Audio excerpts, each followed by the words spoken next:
દારૂની હેરફેર ટ્રકમાં કરવા માટે ટ્રક ચાલકે ગજબ કિમિયો અજમાવ્યો। દારૂની હેરફેર કરવા ટ્રકની છત પર ચોરખાનું બનાવ્યું હતું। ટ્રકમાં ચોરખાનું બનાવી દારૂની હેરાફેરી કરવામાં આવતી હતી। હાલ ડિંડોલી પોલીસે બાતમીના આધારે દારૂ પકડી પાડ્યો છે।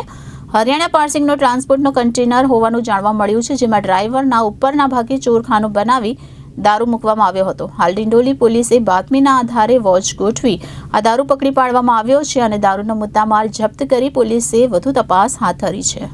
દારૂની હેરાફેરી માટે અલગ અલગ નુસ્ખા લોકો અજમાવી રહ્યા છે, ત્યારે અત્યાર સુધીમાં દૂધના ટેન્કરમાં, કારમાં અને અન્ય વાહનોમાં અલગ અલગ રીતે ચોરખાનું બનાવી તેમાં દારૂ છુપાવવામાં આવતો હોય છે અને બાદમાં દારૂની હેરાફેરી કરવામાં આવતી હોય છે। તો આવું જ એક કિમિયો સામે આવ્યો છે, જ્યાં દારૂની હેરફેર ટ્રકમાં કરવા માટે ટ્રક ચાલકે ગજબ કિમિયો અજમાવ્યો હતો, જેમાં દારૂની હેરફેર કરવા ટ્રકની છત પર ચોરખાનું બનાવ્યું હતું। તો ટ્રકમાં ચોરખાનું બનાવીને દારૂની હેરાફેરી આ ટ્રક ચાલક કરતો હતો।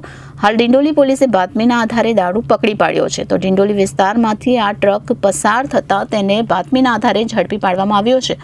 હરિયાણા પાર્સિંગનો ટ્રાન્સપોર્ટનો આ કન્ટેનર હતો। હાલ પોલીસે દારૂ પણ જપ્ત કરી કાયદેસરની કાર્યવાહી હાથ ધરી છે। તો ડિંડોલી પોલીસે બાતમીના આધારે દારૂ પકડી પાડ્યો છે, જેમાં ડિંડોલીના સર્વેલન્સ સ્ટાફ દ્વારા નજીકથી દારૂ પકડી પાડવામાં આવ્યો છે। ત્યાં હરિયાણા પાર્સિંગનો ટ્રાન્સપોર્ટનો કન્ટેનર હતો, જેમાં ડ્રાઈવરના ઉપરના ભાગે ચોરખાનું બનાવી તેમાં દારૂ મૂકવામાં આવ્યો હતો। તો ડિંડોલી પોલીસે બાતમીના આધારે વોચ ગોઠવીને આ કન્ટેનર ઝડપી પાડવામાં આવ્યું છે, જેમાં દારૂનો મુદ્દામાલ જપ્ત કરી પોલીસે વધુ તપાસ હાથ ધરી છે।